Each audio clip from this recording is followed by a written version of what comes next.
بسم الله الرحمن الرحيم. الحمد لله القوي المتين ناصر المستضعفين وقاسم الجبارين، نحمده على ما قضى ونشكره على ما أعطى، له الحمد في الأولى والآخرة وله الحكم وإليه ترجعون. وأشهد أن لا إله إلا الله وحده لا شريك له رب البريات، وأشهد أن سيدنا وحبيبنا وشفيعنا ومولانا محمدا أحمد عبده ورسوله سيد البريات، صلى الله على سيدنا محمد وعلى آله وأصحابه وسلم تسليما كثيرا كثيرا. أما بعد، فقد قال الله تبارك وتعالى في كلامه الكريم: أعوذ بالله من الشيطان الرجيم، بسم الله الرحمن الرحيم. وإن عاقبتم فعاقبوا بمثل ما عوقبتم به ولئن صبرتم لهو خير للصابرين. صدق الله العظيم. عن عبد الله بن عمر رضي الله عنهما عن النبي صلى الله عليه وسلم قال: قال رسول الله صلى الله عليه وسلم: ارحموا ترحموا واغفروا يغفر لكم. رواه البخاري. صدق رسول الله صلى الله عليه وسلم أو كما قال صلى الله عليه وسلم. முழு உலகத்தையும் அந்த சராசரங்களையும் படைத்து பரிபாலித்து போஷித்து பாதுகாத்து கொண்டிருக்கக்கூடிய ஏக வல்லவனாம் அல்லாஹுக்கு சுப்ஹானஹு வ தஆலா ஒருவனுக்கே புகழ் அனைத்தும். அல்ஹம்துலில்லாஹ். ஸலாத் என்னும் கருணையும் சலாம் என்னும் ஈடேற்றமும் எங்களுடைய உயிரிலும் மேலான தலைவர், சத்திய தூதர், சன்மார்க்க போதகர், சர்தாரே ஆலம் முஹம்மது ரசூலுல்லாஹி ஸல்லல்லாஹு அலைஹி வஸல்லம் அன்னவர்கள் மீதிலும், அன்னவர்களுடைய பரிசுத்தமான குடும்பத்து மக்கள், சஹாபாக்கள், தாபிஊன்கள், தபஉ தாபிஈன்கள், ஷுஹதாக்கள், சாலிஹீன்கள், நல்லோர்கள் அனைவர்கள் மீதிலும் கியாமத்துடைய நாள் வரைக்கும் அவரை பின்பற்றி வாழக்கூடிய, வாழ்ந்து கொண்டிருக்கக்கூடிய ஒவ்வொரு முஃமினான ஆண்கள் பெண்கள் மீதும் உண்டாகட்டும். புனிதமான ஜும்ஆவுக்கு சமூகம் தந்திருக்கும் அல்லாஹுவின் நல்லடியார்களே, அருமையான இஸ்லாமிய சகோதரர்களே, அல்லாஹுக்கு சுப்ஹானஹு வ தஆலா எந்த விடயங்களை செய்யுமாறு ஏவிருக்கிறானோ அந்த விடயங்களை முடியுமான அளவு வாழ்க்கையில் எடுத்து நடக்குமாறும், எந்த விடயங்களை செய்ய வேண்டாம் என்பதாக அல்லாஹுக்கு சுப்ஹானஹு வ தஆலா தடுத்திருக்கிறானோ அவைகளை விட்டு முற்றும் முழுதும் 100க்கு 100 தூரமாக இருக்குமாறும் முதலாவதாக எனக்கும் அதற்கு பின்னால் உங்களுக்கும் தக்வாவை கொண்டு வசியத் செய்து கொள்கின்றேன். இத்தகுல்லாஹ ஹைதுமா குன்தும். கண்ணியமிக்க உலமாக்களே, கனவான்களே, சகோதரர்களே, நண்பர்களே, அல்லாஹு ஜல்ல ஜலாலுஹு அம்ம நவாலுஹு ஒரு புனிதமான ஒரு கண்ணியமான ஒரு மாதம் ரமலானுடைய மாதத்துல 16வது நோன்புல காலடி எடுத்து வைக்கக்கூடிய ஒரு பாக்கியத்தை அல்லாஹு தஆலா நம் அனைவர்களுக்கும் இந்த வருடமும் தந்திருக்கிறான். அல்ஹம்துலில்லாஹ் சும்ம அல்ஹம்துலில்லாஹ். எப்படி இந்த 16 நோன்புகளையும் ஆஃபியத்தோட ஆரோக்கியத்தோட அடைந்திருக்கிறோமோ அதே போல மீதமாக இருக்கக்கூடிய அனைத்து நோன்புகளையும் ஆஃபியத்தோட ஆரோக்கியத்தோட கழிக்கக்கூடிய பாக்கியத்தை அல்லாஹு தஆலா நம் அனைவர்களுக்கும் நசீபாக்குவானாக. யாரெல்லாம் நோயாளிகளாக இருக்கிறாங்களோ அத்துணை நோயாளிகளுக்கும் அல்லாஹு தஆலா பூர்த்தியான ஷிஃபாவை கொடுத்தருள்வானாக. கண்ணியமிக்க அல்லாஹுவின் நல்லடியார்களே, அருமையானவர்களே, அல்லாஹுக்கு சுப்ஹானஹு வ தஆலா எங்களுக்கு வழங்கி இருக்கக்கூடிய இந்த மாதம், ரமலானுடைய மாதம், பலவிதமான சிறப்புக்களை, சிறப்பம்சங்களை உள்ளடக்கியுள்ள ஒரு மாதமாக இருக்குது. உலமாக்கள் விளங்கப்படுத்துவாங்க, ரமலானுடைய மாதம் அது ஷஹ்ரு ரஹ்மா, ரஹ்மத்துக்குரிய மாதம், ஷஹ்ரு மக்ஃபிரா, மக்ஃபிரத்துக்குரிய மாதம், ஷஹ்ரு இத்கு மினன்னார், நரக விடுதலையுடைய மாதம், ஷஹ்ரு சபர், பொறுமையுடைய மாதம், ஷஹ்ரு சதகா, சதகாவுக்குரிய மாதம், ஷஹ்ருல் குர்ஆன், குர்ஆனுடைய மாதம், ஷஹ்ருல் முவாசாத், ஒற்றுமையுடைய மாதம். இப்படி கண்ணியமிக்க அல்லாஹுவின் நல்லடியார்களே, பலவிதமான சிறப்பான பெயர்களை கொண்டு இந்த ரமலானுடைய மாதம் உலமாக்களுக்கு மத்தியில் அழைக்கப்பட்டு கொண்டிருக்குது. அதுல மிக முக்கியமான ஒரு சிறப்பான பெயர் தான் ஷஹ்ரு மக்ஃபிரா என்று சொல்லக்கூடிய பாவ மன்னிப்புடைய மாதமும் ரமலானுடைய மாதமாக இருக்குது. கண்ணியமிக்க அல்லாஹுவின் நல்லடியார்களே, பாவ மன்னிப்பு என்று சொல்லக்கூடிய சந்தர்ப்பத்துல பாவ மன்னிப்புக்கு 2 விதமான பக்கங்களே இருக்குது. அதில் அதிகமான உம்மத்தில் இருக்கக்கூடிய முஸ்லிம்கள் பாவ மன்னிப்புடைய ஒரு பக்கத்துல ரொம்ப கவனமாக இருக்கிறாங்க. உதாரணமாக ரமலானுடைய மாதத்தில் எங்களுக்கு தெரியும், ரொம்ப தெளிவான ஹதீஸ், அந்த விஷயத்துல ரொம்ப தெளிவாக இருக்கிறோம். எந்த மனிதன் ரமலானுடைய மாதத்தை அடைந்து அவன் அல்லாஹுடைய பாவ மன்னிப்பை பெற்றுக் கொள்ளலையோ அவன் நாசமா போகட்டும் என்பதாக நபி ஸல்லல்லாஹு அலைஹி வஸல்லம் அவங்க ஆமீன் சொல்ல ஜிப்ராயில் அலைஹி ஸலாத்து வஸ்ஸலாம் துஆ செஞ்சாங்க. இந்த ஹதீஸ்ல முஸ்லிம்கள் ரொம்ப தெளிவாக இருக்கிறாங்க. அதனால என்ன செய்யறாங்க, ரமலானுடைய மாதம் வந்துட்டா அல்லாஹ் கிட்ட மன்னிப்பு கேட்கிற விஷயத்துல குறை செய்யறது இல்ல. அல்லாஹ் கிட்ட அதிகமானவங்க மன்னிப்பு கேட்கிறாங்க, அழுகுறாங்க, கெஞ்சுறாங்க, தனிமையில பேசுறாங்க. ஏன்? அவங்களோட பாவம் மன்னிக்கப்படணும் என்றதுல ரொம்ப கவனமா இருக்கிறாங்க.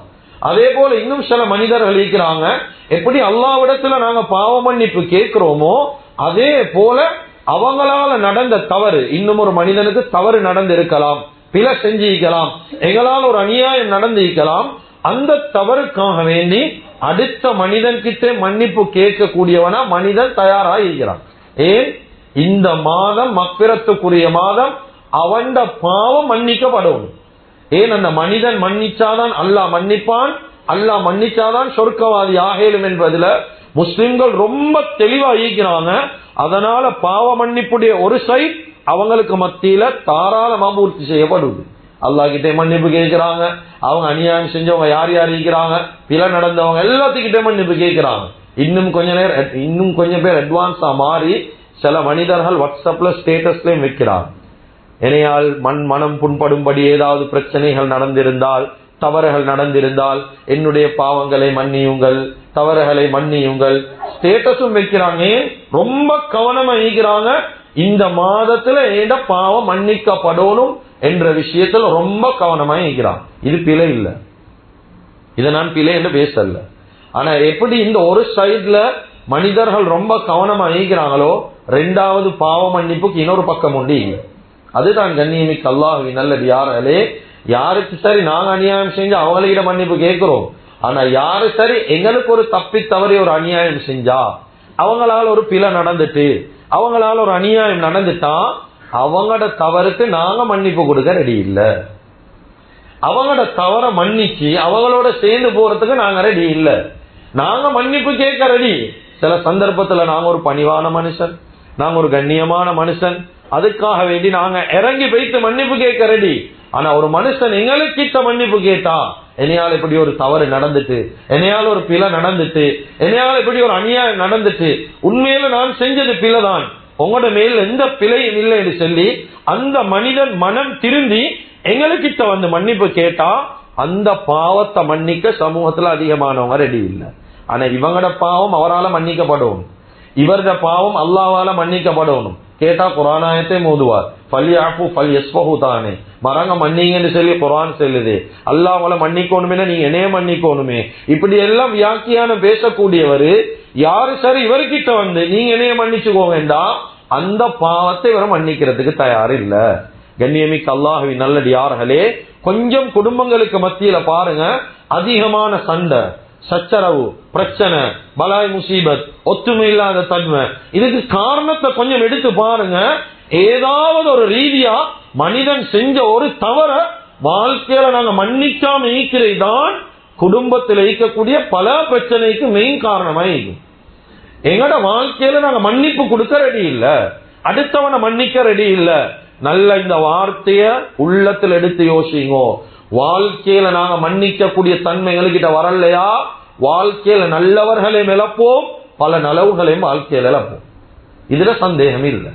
கண்ணியமிக்க அல்லாஹ்வின் நல்லடியார்களே, இந்த மாதத்துடைய நோக்கம் என்ன, பர்பஸ் என்ன, நான் எதுக்காக வேண்டி இந்த மாசத்தில் இவ்வளவு அமல் செய்யறோம்? 20 ரக்காத் தராவீஹ் என்னோனுமா, 5 நேரம் தொழுகையில பக்குவம் ஓணுமா, குர்ஆன் ஓதுறோம். ஏன் இவ்வளவு பக்குவமா இருக்கிறோம் இந்த மாசத்துல? ஏனென்றா இந்த மாசத்துடைய நோக்கத்தை அடையணும். நோக்கம் என்ன? குர்ஆன் சொல்லுது, லஅல்லகும் தத்தகூன். ஒவ்வொரு மனிதனும் தக்வாதாரியா மாறணும். தக்வான்னா என்ன? இறையச்சம் என்று சொல்றது என்ன?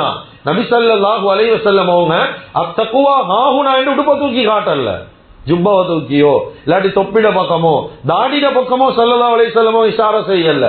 அத்தக்வா ஹாஹுனா என்று கல்பின் பக்கம் இஷாரா செஞ்சாங்க. கல்புல பல மாற்றம் வரணும். தக்வாதாரிக்கு பல சிபத்துகள் இருக்குது. குர்ஆன் சொல்லுது, வஅன் தஅஃபு அக்ரபு லித்தக்வா. தக்வாக்கு நெருக்கமான சிபத் என்ன தெரியுமா? மன்னிக்கிறது. இந்த தன்மை எங்களுக்கு இதை வரலையா, இந்த ரமலான்ல பர்பஸ் நோக்கத்தை வாழ்க்கையில அடையலாம். குர்ஆன் சொல்லுது மன்னிக்கிற தன்மை தக்வாதாரிட சிஃபத்துல ஒரு சிஃபத். வாழ்க்கையில் ஒரு மனிதன் எவ்வளவு தவறு செஞ்சாலும் அந்த தவறை மன்னிப்பாரு. இன்னும் ஒரு ஆயத்தில் அல்லாஹ் தஆலா சொல்றான், வஸாரிஉ இலா மக்ஃபிரத்தின் மின் ரப்பிக்கும் வஜன்னா. அல்லாஹ் தஆலாவுடைய மக்ஃபிரத்தின் பக்கம் விரைஞ்சு போங்க, வஜன்னா சொர்க்கத்தின் பக்கமும் விரைஞ்சு போங்க. அந்த சொர்க்கம் எப்படியான சொர்க்கம் தெரியுமா? அர்துஹஸ் ஸமாவாத்து வல் அர்த். வானம் பூமியை விட விசாலமான சொர்க்கத்தை அல்லாஹ் தந்திருக்கிறான். அந்த சொர்க்கத்தின் பக்கம் போங்க என்று சொல்லிட்டு அது யாருக்கு தயாரிப்பு செஞ்சு வச்சிருக்கி? உஇத்தத் லில் முத்தகீன், தக்வாதாரிகளுக்கு அந்த சொர்க்கம் தயாரிப்பு செய்யப்பட்டிருக்குது அப்படின்னு குர்ஆன் ஆயத்தை அல்லாஹ் முடிக்கல. அதுக்கு அடுத்த ஆயத்துல தொடர்ச்சியா பேசுறான். அந்த தக்வாதாரி என்ன யாரு தெரியுமா? அல்லதீன யுன்ஃபிகூன ஃபிஸ் ஸர்ராஇ வத்-தர்ரா. அவங்க வசதி வாய்ப்பு ஈக்க போக்கலையும் அல்லாஹ்வுக்காக வேண்டி செலவழிப்பாங்க, ஏழ்மையிலும் அல்லாஹ்வுக்காக வேண்டி செலவழிப்பாங்க. இது தக்வாதாரியோட ஒரு அடையாளம். இரண்டாவது சொல்றான், வல் காலிமீனல் கைல். கோபம் வந்தா வெளிக்காட்ட மாட்டாங்க, சப்பி முழுங்குவாங்க கோபத்தை, வெளியில காட்டுறல்ல. இரண்டாவது அடையாளம். மூணாவது அல்லாஹ் சொல்றான், வல் ஆஃபீன அனின் நாஸ். மக்களுக்கு மத்தியில தவறுகளை மன்னிப்பாங்க. இது தக்வாதாரியுடைய சிஃபத். தக்குவாதாரிக்கு தான் சொர்க்கம் என்று குர்ஆன் சொல்லுது. அந்த தக்குவாதாரியுடைய அடையாளத்தில் ஒன்றுதான் அடுத்த மனிதர்களை வாழ்க்கையில மன்னிக்கிறது. இந்த காலத்துல நாங்க மன்னிக்காம நீக்கிறதுக்கு மிக முக்கியமான ஒரு காரணம் ஒன்று இருக்குது. சிலவங்க அதை வாய் திறந்து வெளியில சொல்றல்ல, அதை உள்ளத்துல புதைச்சி வச்சிருப்பாங்க. என்ன காரணம் தெரியுமா? அவங்க மன்னிக்காத மிக முக்கியமான காரணம் அவங்களோட ரெஸ்பெக்ட், கண்ணியம் குறைஞ்சிடும் என்ற ஒரு காரணம் ஒன்று இருக்குது. ஸல்லல்லாஹு அலைஹி வஸல்லம் அவங்க விளங்கி சொன்னாங்களோ தெரியாது. ஸல்லல்லாஹு அலைஹி வஸல்லம் சொன்னாங்க, வமா ஜாதல்லாஹு அப்தன் பிஅஃவின் இல்லா இஸ்ஸா. சொன்னாங்க, ஒரு மனிதன் அடுத்தவனை மன்னிக்கிறதால அல்லாஹ் அவனோட கண்ணியத்தை வாழ்க்கையில குறைக்க மாட்டான். நீ ஸல்லல்லாஹு அலைஹி வஸல்லம் வார்த்தை, ஒரு நாளும் அவனோட கண்ணியம் குறையல. நாங்க நினைச்சு கொண்டு இருக்கிறோம் அது ஷரியத்துல இருக்கிற பிள்ளை அல்ல, எங்கட மூளையில இருக்கிற ஒரு குறை. நாங்க நினைக்கிறோம் அடுத்தவனை மன்னிச்சு அவனோட நாங்க சேர்ந்து போனா எங்கட கண்ணியம் பேய்த்திரும், எங்கட ரெஸ்பெக்ட் அந்த இடத்துல அடைஞ்சிடும். அவன் நாங்க ஒரு குத்தமும் செய்யாம அவன் வேண்டிய குத்தத்தை செய்வான், வந்து கேட்டோன்னு நாங்க மன்னிப்பும் கொடுக்கணுமா, தியாமத்துல பார்ப்போம் அவனை. இப்படி ஒரு நாளும் ஒரு முத்தகி பேச மாட்டார், அவரை யோசிக்க மாட்டார். ஏண்ட கண்ணியம் பேய்த்திரும், ஏண்ட ரெஸ்பெக்ட் பேய்த்திரும், இப்படி பேசுறல்ல. நபி ஸல்லல்லாஹு அலைஹி வஸல்லம் சொல்லிக்கிறாங்க, ஒரு நாளும் கண்ணியத்தை குறைக்கிறல்ல. அதுக்கு உதாரணம் சொன்னது ஸல்லல்லாஹு அலைஹி வஸல்லம் தான், உதாரணமும் அவங்க தான். கொஞ்சம் நபி ஸல்லல்லாஹு அலைஹி வஸல்லம் வாழ்க்கையை கொஞ்சம் ரிவைண்ட் பண்ணி பாருங்க. அவங்க பிறந்தத்திலிருந்து மௌத்து மட்டும் கண்ணியமாக சமூகத்தில் அல்லாஹ் கண்ணியப்படுத்தி வச்சான். ஆனா மனிதர்கள் எப்படி நடந்து கொண்டாங்க? கிதாபுகள் எழுதுறாங்க, இரவு நேரத்தில் அவங்க மஸ்ஜிதுக்கு போகக்கூடிய சந்தர்ப்பத்துல, அந்த நேரத்துல கரண்ட் வசதிகள் எங்களுக்கு தெரியும், போகக்கூடிய நேரம் கல்லு முள்ளுகளை பாதையில போட்டு வைப்பாங்க, நடந்து போற பாதையில வளமையா. இந்த நேரத்துல அவங்களுக்கு சரியா விளங்காது, இந்த நேரத்துல கல்லு முள்ள மெரிச்சு கொண்டு சில சந்தர்ப்பத்துல கஷ்டத்தோட பள்ளிக்கு போவாங்க. அவங்களுக்கு தெரியும் யாரு கல்லு முள்ள பாதையில போட்டேன்னு தெரியும். சில சந்தர்ப்பத்துல சுஜூதுக்கு போவாங்க. இதெல்லாம் நாங்க கேள்விப்பட்டிருக்கிற பேசிக்கான ஹதீஸ்.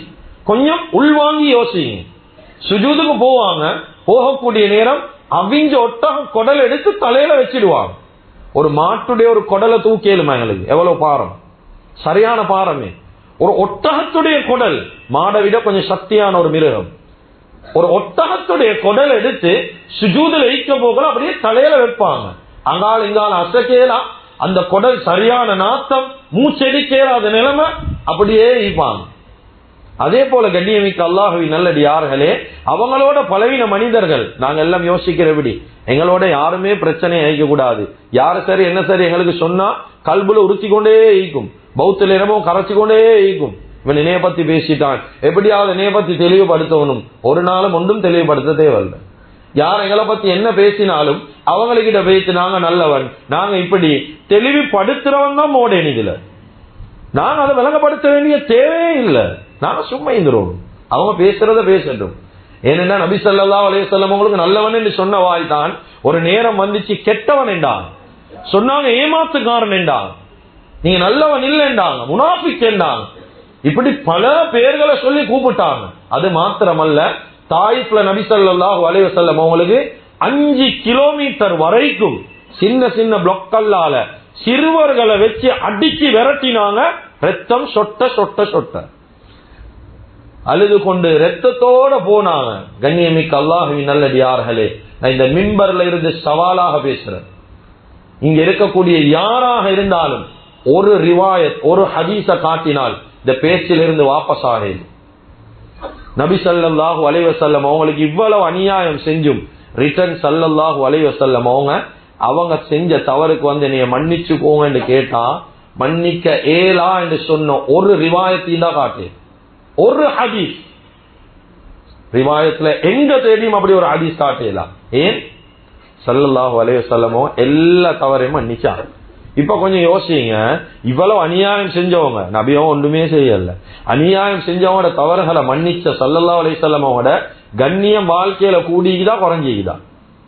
இந்த நிமிஷம் 2026 3ஆம் மாதம் 7ஆம் திகதி உடைய குத்துபா, 6ஆம் திகதி உடைய குத்துபா, இந்த 6ஆம் திகதி உடைய குத்துபால முஹம்மது ரசூலுல்லாஹி ஸல்லல்லாஹு அலைஹி வஸல்லம் சொன்னா எத்தனை வாய்கள் ஸலவாத்து சொல்லுது?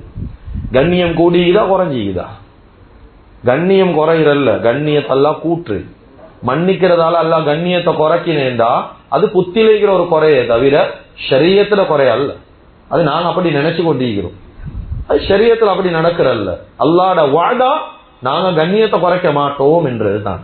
கண்ணியமிக்க அல்லாஹ்வின் நல்லடியார்களே, அருமையானவர்களே, வாழ்க்கையில் அப்ப எங்களுக்கு ஒன்றுமே செய்யல அவன் செஞ்ச அநியாயத்துக்கு. குர்ஆன் சொல்லுது, வஜஸாஉ ஸய்யிஅத்தின் ஸய்யிஅத்து மிஸ்லுஹா. ஒருத்தர் அவங்களுக்கு அநியாயம் செஞ்சா, தீமை ஒன்று செஞ்சா அதை போல ஒரு தீமை செய்யலாம், செய்யலும். குர்ஆன் பேசுது. ஆயிஷா ரலியல்லாஹு அன்ஹாவுடைய விஷயத்துல ஒரு சந்தர்ப்பத்தில் நபி ஸல்லல்லாஹு அலைஹி வஸல்லம் இந்த குர்ஆன் ஆயத்தை ஓதி காட்டினாங்க. ஆனா எப்படி செய்யணும் உலமாக்கள் விளங்கப்படுத்துறாங்க. ஒரு மனுஷன் எங்களுக்கு அடிச்சிட்டாரு, அந்த அடியிட வருத்தம் எங்களுக்கு எவ்வளவு வீச்சோ அதே வலித்தான் அந்த மனுஷனுக்கும், அந்த வருத்தம் மட்டும்தான் நீக்கும், அதை விட கூட கூடாது. அந்த அளவுக்கு தான் அவருக்கு அநியாயம் செய்யலும், எங்களுக்கு செய்யலும். அதை போல அதை விட மன்னிப்பு கொடுக்கிறேன் நல்லமே. அல்லாஹ் குர்ஆன் ஆயத்தை சொல்லிட்டு தொடர்ச்சியா சொல்றான், வஜஸாஉ ஸய்யிஅத்து மிஸ்லுஹா சொல்லிட்டு சொல்றான் ஃபமன் ஆஃபா. ஆனா அநியாயம் செய்யலும் தான் யாரு மன்னிக்கிறாங்களோ வஅஸ்லஹ அவங்களோட சேர்ந்து போறாங்களோ ஃபஅஜ்ருஹு அலல்லாஹ் அவங்களுக்கு கூலி கொடுக்கிறது எனக்கு கடமைன்னு சொல்லி குர்ஆன் சொல்லுது. அப்ப கண்ணியமிக்க அல்லாஹ்வின் நல்லடியார்களே, வாழ்க்கையில மன்னிக்கிறது என்றது லேசான ஒரு சிஃபத் அல்ல. மன்னிக்கிறது என்று சொல்றது, மன்னிப்பு கொடுக்கிறது என்று சொல்றது அது லேசான சிஃபத் அல்ல.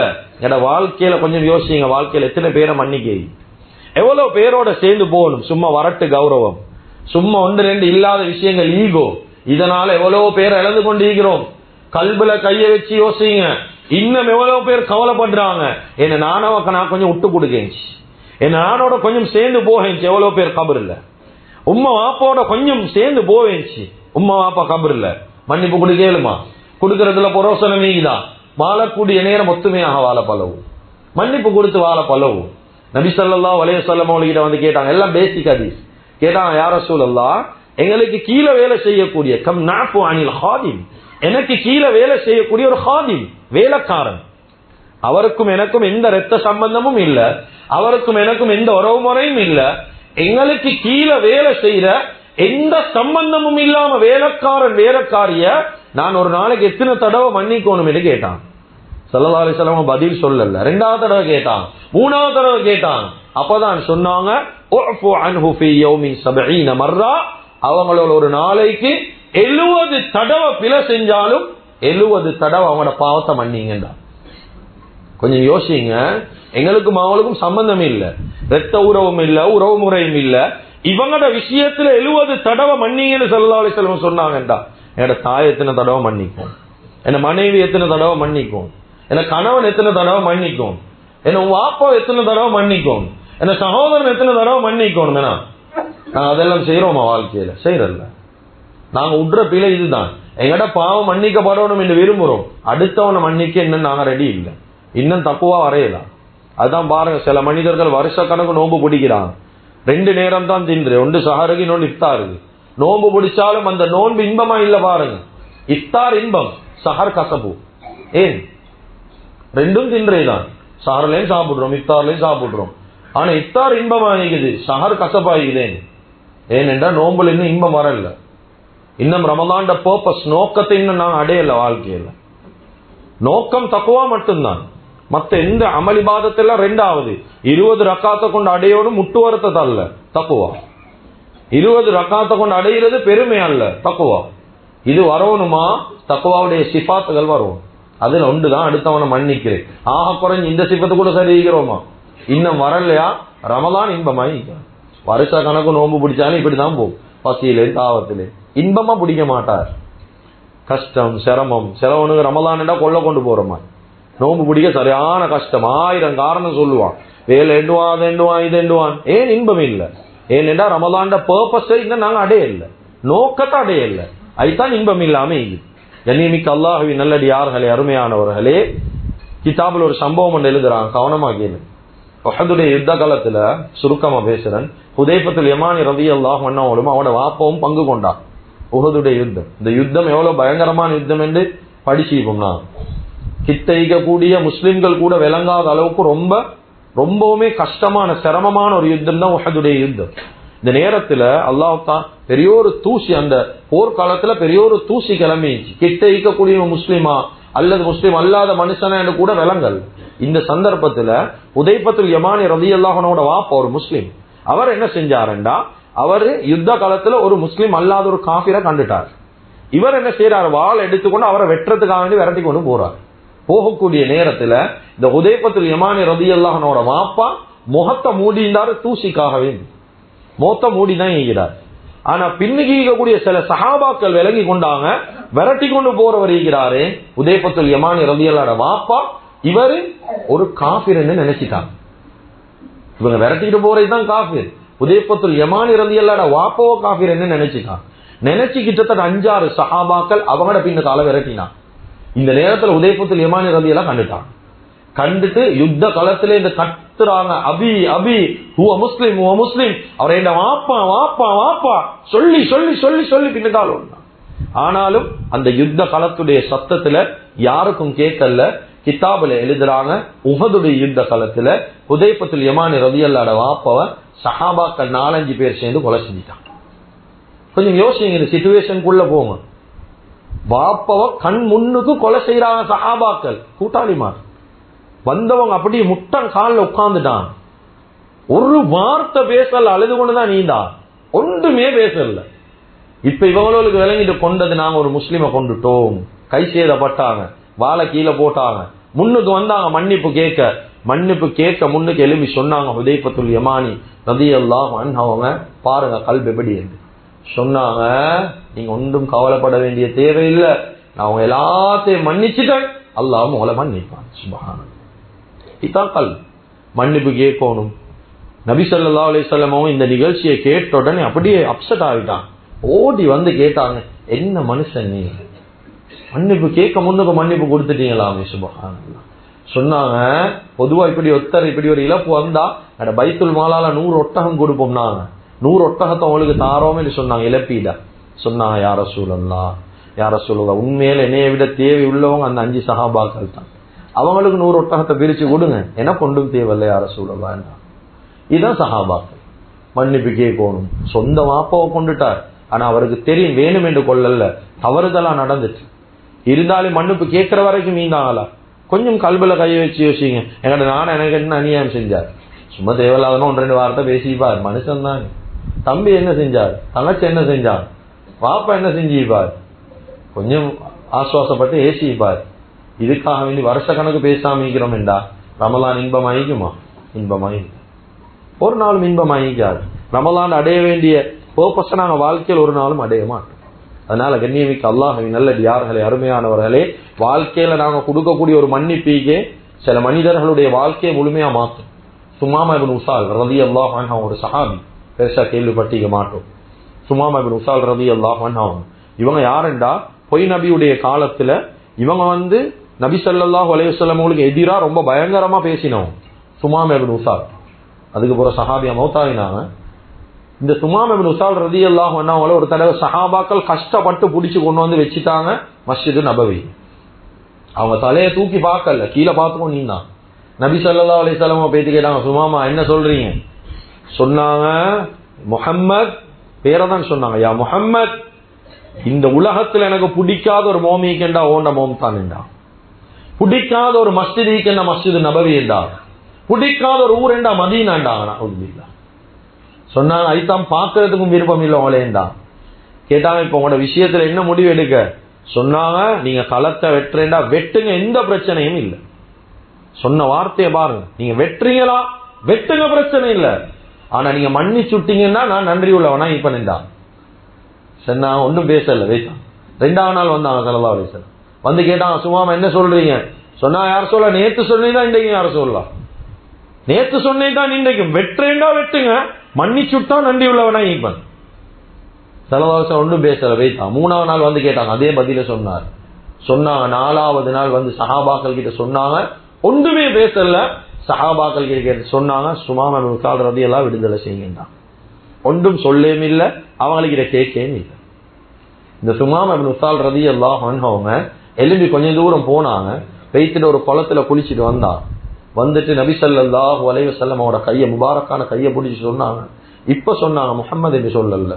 சொன்னாங்க யா ரசூலல்லாஹ், இது வரைக்கும் எனக்கு பிடிக்காத ஒரு மோமெண்டா அது உங்களோட மோமா தான் இருந்துச்சு.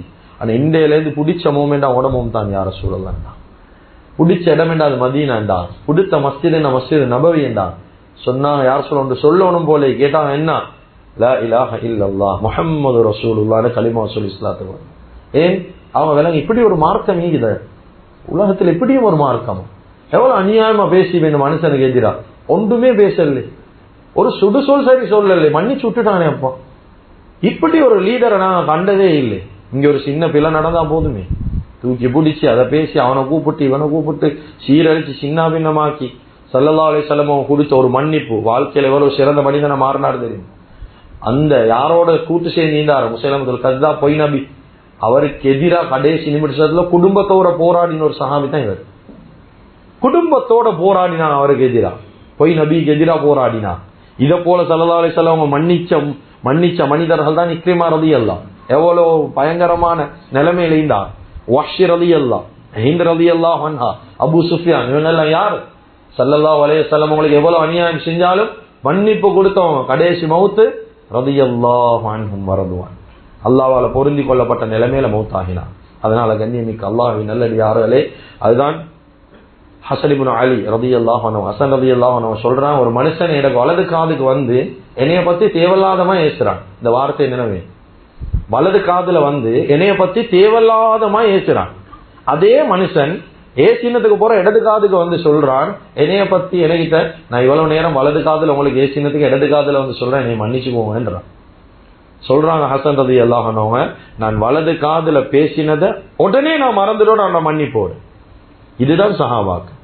வருஷ கணத்துக்கு இழுத்து கொண்டு பேசாம இருந்து கொண்டு, ரமலானுடைய மாசம் இன்னும் நிறைய பேர் போவோம் வெளியில போய்க்கு நடிகர், போய்க்கு நல்லவனை போல இருந்து கொண்டிருக்கிறது. குடும்பத்துல எவ்வளவோ பிரச்சனை, விட்டு கொடுக்க ரெடி இல்லை, மகளை மன்னிக்க ரெடி இல்லை, மகனை மன்னிக்க ரெடி இல்லை, பேர பேத்திய மன்னிக்க ரெடி இல்லை. இன்னமும் அப்படியே தான். ரமலான் இன்பமா மாறாது, இன்னமும் வளமைய போல சும்மா பசியில தாவத்துல தான் போகும். அதனால பர்பஸ் நோக்கம் தக்குவா அடையணும்னா இந்த மாதிரி சிஃபத்துகள் வாழ்க்கையில வரணும். அதை அடையிறதுக்கு முயற்சி செய்வோம். அதே போல கடைசியாக ஒரு மிக முக்கியமான விஷயம் தான் எங்களுக்கு தெரியும், ரமலானுடைய மாதம். நபி ஸல்லல்லாஹு அலைஹி வஸல்லம் அவங்க பல அமல்களை செஞ்சாங்க. அதுல மிக முக்கியமான ஒரு அமல் தான், புயல் காத்தை விட வேகமாக செஞ்ச ஒரு அமல் தான் சதகா. ஏனென்றா இந்த உம்மத்துல தொழுகைக்குது, அது எல்லாம் தொழுவுது அமல், அது தொழுகை நோம்பு எல்லாம் செய்யுது.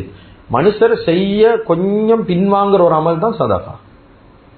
அதுதான் உதாரணம் சொல்லுவாங்க உலமாக்கள், ஒரு மனுஷனுக்கு அடிக்கிற பைப்பு, கையால் அடிச்சு எடுக்கிற தண்ணி பைப்பி, அதொன்று முன்னுக்கு, அது அடிச்சா தண்ணி வரும் தான், உள்ளுக்கு டொன் கணக்கு தண்ணி. இது ஒத்தன் வெளியே எடுக்கணும்னு என்ன செய்யணும்டா, அவன் கையில 2 புடி தண்ணி தான், 2 புடி தண்ணி தான். அதை ஊத்தினாதான் தண்ணி வெளியே வரும். ஆனா ஊத்துறதுக்கு மனம் வருவது இல்லை. சும்மா சரி ஊத்தினா கிடைக்காது, தண்ணி இல்லாம போனா. இப்படி நினைச்சா தண்ணிய டொன் கணக்கு தண்ணிய அடையல வாழ்க்கை. அந்த தண்ணிய 2 கை தண்ணிய ஊத்தினா அடிச்சாதான் அந்த தண்ணி வெளியில வரும். நாங்க எல்லாம் பரக்கத் என்ற ரீதியில பொருளாதாரம் என்று பாக்குறது அதிகமானவங்க யோசிக்கிற எப்படி என்றா, இந்த சம்பரி பொருளாதாரம் இந்த ரிஸ்குடைய விஷயத்துக்கு சம்பரிப்பு ஒன்றுதான் வழி என்று யோசிச்சு ஒன்றும். வெள்ளனைக்கு போனா நைட்டுக்கு வரணும், அப்பதான் சல்லி கிடைக்கிறது, உண்மைதான், தொழில் செய்ய வானம் என்று சொல்லல. ஆனா ரிஸ்க காலடிக்கு கொண்டு வரதுக்கு 18 வழி, 18 ஒன்றுதான் தொழில். உதாரணமா இந்த தெமட்டகோட பிளேஸ் மஸ்ஜித்ல இருந்து எங்களோட ஊடி சும்மா ஆரம்பியாண்டு வைங்களே, அந்த வீட்டுல அங்கே இருந்து ஒருத்தர் இங்க கொண்டு வராரு, புள்ளைய ஒரு வழியில சின்ன பொடியனத்தனை கூட்டி கொண்டு வராரு. ஒவ்வொரு நாளும் கூட்டி கொண்டு வராரு, 5 நேரம் தொழுவை கூட்டி. ஒரு கிழமையா போல அந்த சின்ன பிள்ளைக்கு தெரியும், இங்கேருந்து அங்க போறேன், அங்கேருந்து இங்க வாரேன், ஈத்தான் மஸ்ஜிதோட ரூட்டு தெரிஞ்சிடும். வாப்பாக்கு கொஞ்ச நாள்ல அவன் வழி காட்டுவான். திடீர்னு வாப்பா என்ன செய்யறாரு, அந்த பக்கத்தால கொண்டு வராம சுத்தி கொண்டு வராரு வேற வழியில். இப்ப புள்ள என்ன சொல்லும், பாப்பா இது இல்லை மஸ்ஜிதுக்கு போற வழி. சின்னவனுக்கு தெரிஞ்சது ஒரு வழி தான், பெரியவங்களுக்கு தான் தெரியும் நிறைய வழி. சின்னவங்களுக்கு தெரிஞ்சே தொழில் மட்டும்தான். ஆனா 18 வழிக்கு ரிஸ்க காலடிக்கு கொண்டு வரது, அதை பேசுறது நோக்கம் அல்ல. அதுல ஒன்றுதான் சதகா. சதகா கொடுத்த ஒரு மனிதன் நஷ்டமடைஞ்ச வரலாறே இல்லை இஸ்லாத்துல. கொடுத்ததால ஒரு நாளும் குறைஞ்ச வரலாறு இஸ்லாத்துல காட்டையிலுமா நிச்சயமா காட்டையலாம். அதனால் இந்த மாசம் நபி ஸல்லல்லாஹு அலைஹி வஸல்லம் அவங்க எந்த அளவுக்கு குடிக்கலுமோ, தனவந்தர்கள் கிட்ட வேண்டிக் கொள்ளக்கூடிய ஒரு விஷயம், பொருளாதாரத்தை உங்களுக்கு வசதி வாய்ப்பை தந்திக்கிறது நீங்க அனுபவிக்க அல்ல. நீங்களோட மட்டும் உங்களோட குடும்பம், உங்களோட பேரம் பேத்தி, சிலவங்க பேரம் பேத்திக்கெல்லாம் சேர்த்து இப்போ உழைக்கிறாங்க. இந்த வார்த்தையை பிள்ளை எடுக்குவாங்க. பின்னுக்கு வரக்கூடிய ஜெனரேஷனுக்கு உழைப்பெண்ண என்னன்னே தெரியாம போயிட்டு, பாப்பா கஷ்டப்பட்டிப்பாரு, அப்பா கஷ்டப்பட்டிப்பாரு, பின்னுக்கு வார பேரம் பேத்தி காலுக்கு மேல கால் போட்டு தின்னுவான். இவனுக்கு வேர் வேண்டா என்னன்னே தெரியா. எப்போ உழைப்பெண்ண என்னன்னு பழக்குது. எல்லா நபிமாரும் சொந்த கையால் உழைச்சி தீண்டாங்க. பாப்பா அப்பாட சொத்துல உட்கார்ந்து தீங்கல்ல, பேச பிள்ளை எடுக்குவாங்க. உழைக்கணும், உழைப்ப பழக்கணுமா. பேரம் பேத்திக்கெல்லாம் கொள்ளு பேர, அந்த பேரு இந்த பேர பரம்பரைக்கு சேர்க்க தேவையில்ல. எங்கட வாழ்வாதாரத்துக்கு என்ன தேவையோ அதை சேர்த்தாச்சா அடுத்தவங்களுக்கு கொடுக்குறேன். குர்ஆன் சொல்லுது அதுதான். காரூனுக்கு சொத்து செல்வத்தை கொடுத்துட்டு எங்களை விட பல மடங்கு பணக்காரன், கோடிக்கணக்கான மடங்கு பணக்காரன் கொடுத்துட்டு அல்லாஹ் சொல்றேன், வாசின் கமாசன் அல்லாஹ்விலே உனக்கு தந்ததை கொண்டு நீ அடுத்தவனுக்கும் கொடுக்கும், அடுத்தவனோட சந்தோஷத்துல பங்கெடுக்கும். நல்ல பெரிய நாள், நாங்க எல்லாம் சஹர்ல நல்லா சாப்பிடுறோம், எவ்வளவு பேர் தின்னு இல்லாம. குடும்பத்துல கவனிங்க, மஹல்லால கவனிங்க, தேடி போய்த்து சதக்கா கொடுங்க, தேடி போய்த்து உங்களோட ஜகாத்துகளை கொடுங்க. குறிப்பாக ஊழியர்கள் பாருங்க, மஸ்ஜிதுல கடமை செய்யறோம், குடும்பத்தை விட்டு ஒரு 3 நாள் 4 நாள் தான் லீவ். 3 நாள் 4 நாள் குடும்பத்துக்கு போதுமா? வெள்ளைக்கு போனா அந்திக்கு வரணும், நாங்க குடும்பத்தோட இருக்கிறோம், அவசரத்துக்கு பயணம் போறோம், ஒரு நோயாளியண்டா பார்க்க போவே இல்லை, லீவு கிடைக்கணுமே, ஒருத்தர் இமாமத்துக்கு ஈக்கணுமே கட்டாயம். இல்லாட்டி என்ன சொல்லுவோம், கொஞ்சம் நிலைமைகளை நாங்க விளங்கி கொள்ளணும். ஏண்டா அவங்களும் மனுஷன், உள்ள குட்டிக்கும் அவங்களும் துண்டு மீன் தின்னணுமே, ஒரே பொல் சம்போசோறு தின்னக்கூடாது. அதனால அவங்களோட விஷயங்களையும் கட்டாயம் கவனம் செலுத்துங்க. ஒரே இந்த சதக்கா பத்தி மிம்பர்ல பேச தேவையில்லை, நாங்க உணர்வணும். ஒரே நினைவு காட்டி நினைவு காட்டி நினைவு காட்டி நினைவு காட்டி எத்தனை தடவை நினைவு காட்டுது. ஈக்கிற ஹதீஸ் எல்லாத்தையும் பேசி முடிஞ்சு சதக்கா சதக்கா சதக்கா சதக்கான்னு இன்னமும் திருந்தாட்டி எங்கட கல்புல தான் பிரச்சனை, ஹதீஸ்ல ஒன்றுமே இல்லை. அதனால வாழ்க்கையில கொஞ்சம் மாற்றம் இருக்கும். எவ்வளவு தடவை ஞாபகம் காட்டுறேன், இந்த நோம்பு மாசத்துல சரி அவங்களோட முறையான முறையில கவனிச்சு வீடு வாசலுக்கு அனுப்பி சந்தோஷமா இயக்கிறது. அதனால நாங்க எப்படி மஸ்ஜிதுகள்ல குடும்பத்தோட சந்தோஷமா இயக்கிறோமோ, எங்களுக்கு ஈக்கக்கூடிய போதுமான ஹக்கு எடுத்துட்டு அடுத்த விஷயங்களை சதக்காக்களை கவனம் செலுத்துவோம். அதிகமான வாய் திறந்து சொல்றாரு, மானத்துக்கு பாயம் சரியான. எவ்வளவு கடனி, எவ்வளவு பேர்கிட்ட பேர் சோமாயிக்கிறீங்களா, சிரிச்சு கொண்டு அல்ஹம்துலில்லாஹ் ஆடுவான். ஆனா நடிக்கிறான். கல்வில எவ்வளவு பாரம், குமர் பாரம் எவ்வளவு ஈகி, கடன்ல இருந்து வெளியே வரையலாம் எவ்வளவு பேர் ஈகிறான். சொல்லிக் கொள்ளையில பிரச்சனை, சொந்த தம்பி சொல்லிக் கொள்ளையில பிரச்சனை. எவ்வளவு பேர்ட்ட கண்கள் காட்டி கொடுத்துடும் எவ்வளவு கவலையோட ஈக்கிறாங்க. உணர்ந்து நடந்துக்குவோம், வந்து கேட்கிற அளவுக்கு வைக்கவான். சொன்னா அந்த வாழ்க்கையில் எடுங்க, எங்களுக்கு போதும் அல்ஹம்துலில்லாஹ். அதை போல அடுத்தவங்களுக்கு கொடுப்போம் என்ற சிஃபத்தை கொண்டு வாங்க. உங்களோட தேவைகளுக்கு அல்லாஹ் போதுமானது. எனவே எந்தெந்த விஷயங்களை பேசினோமோ கேட்டோமோ இஹ்லாஸோட இஸ்திக்லாஸோட மௌத் வரைக்கும் அமல் செய்யக்கூடிய பாக்கியத்தை அல்லாஹ் தஆலா நம் அனைவர்களுக்கும் வழங்குவானாக. யாழ் எங்களோட பாவங்களை மன்னிப்பாயாக, எங்களை பெற்று வளர்த்த ஆளாக்கி எங்களுடைய அன்பு தாய் தந்தையுடைய பாவங்களை மன்னிப்பாயாக, எங்களுடைய இறுதி முடிவு நல்லதாக்கி வச்சிடுவாயாக. லா இலாஹ இல்லல்லாஹ் முஹம்மது ரசூலுல்லாஹ் என்ற கலிமாவோடு எங்களுடைய ரூஹ்களை கைப்பற்றுவாயாக.